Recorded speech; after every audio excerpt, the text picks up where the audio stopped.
សង្ឃឹមថាបងប្អូនទាំងអស់គ្នាបានឃើញវីដេអូមួយនេះហើយដោយសារតែបងឲ្យពីអបកញោមហ្នឹងហើយអ្នកនរគ្នាបានឃើញវីដេអូបង CEO មโนរាផុសឲ្យត្រូវអត់ថ្ងៃមិញហ្នឹងហាគាត់បានឲ្យពីអបកមកញោមហើយញោមម្នេះគិតថាចាំយូរមែនគឺអត់ទេគឺថា unboxing គឺនៅ resort ហ្នឹងតែម្ដងអីចឹងណានិ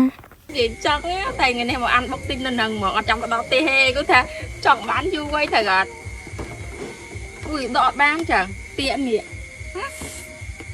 ចាឥឡូវនេះគឺថាមកមើលខាងក្នុងជាមួយខ្ញុំទាំងអស់គ្នាថាក្នុងនឹងមានអីខ្លោអ្នកអរគ្នាគឺថាខ្ញុំរំភើបខ្លាំងមែនទែនពេលដែលបងហុចឲ្យខ្ញុំភ្លាមអញ្ចឹងគឺថាអត់ចាំយូរទេមក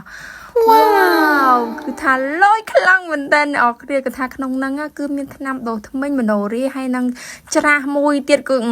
អែមហ្សាមគឺមកឈុតតែម្ដងអីចឹងណាហ្នឹងហើយកាត់មកដល់ផ្ទះវិញម្ដងគឺថាមិញគឺ unboxing នៅ resort តែឥឡូវនេះគឺថាមក unboxing នៅផ្ទះម្ដងទៀតដោយសារតែ resort គឺខ្ញុំមកបានមើលសັບជ្រុងជ្រោយអស់ហេតែមកដល់ផ្ទះគឺថាខ្ញុំមកមើលម្ដងទៀតអ្នកគ្នាគឺថាក្នុងហ្នឹងគឺមានរូបថត12សន្លឹកគឺខ្ញុំដំបូងខ្ញុំគិតថាមានតែមួយសន្លឹកតា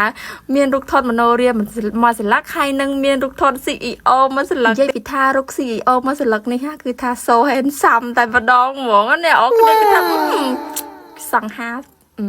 ទៅបាញ់និយាយអ្នកគ្នាឃើញតែរូបហ្នឹងក៏ដឹងដែរនិយាយទៅគឺថាបាញ់និយាយច្រើនតែឥឡូវនេះគឺថាខ្ញុំអត់ចាំយូរទេគឺថាខ្ញុំដកថ្នាំដូសធ្មេញមโนរានេះគឺទៅសាក់ព្រម